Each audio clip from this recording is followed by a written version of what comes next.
1971 হচ্ছে আমাদের কিন্তু মূল কথা, স্বাধীনতা যুদ্ধ আমাদের মূল কথা।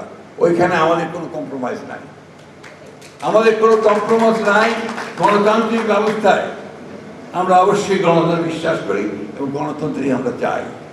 বাকি সমস্ত আলোচনার মাধ্যমে গণতন্ত্রের মূল বিষয় হচ্ছে আলোচনা, সহনশীলতা, অন্যের মতকে মেনে নেওয়া, সব কিছু নিয়ে আমরা অবশ্যই এমন একটা জায়গায় পৌঁছতে পারবো যেখান থেকে আমরা আবার নতুন করে একটা গণতান্ত্রিক রাষ্ট্র ব্যবস্থায় মধ্যে ফিরে যেতে পারবো।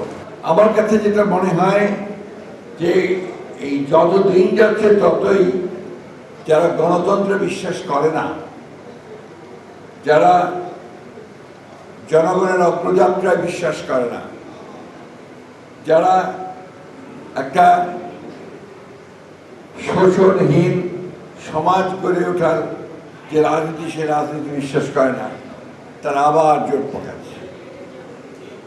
আমার কাছে মনে হয়েছে যে ফ্যাসিস্ট শক্তি যাকে আমরা বিচারিত করতে সক্ষম হচ্ছিলাম, তারা ভেতরে ভেতরে আবার সংগঠিত হচ্ছে এবং ক্ষমতা ফিরে পাওয়ার চক্রান্তে লিপ্ত হচ্ছে।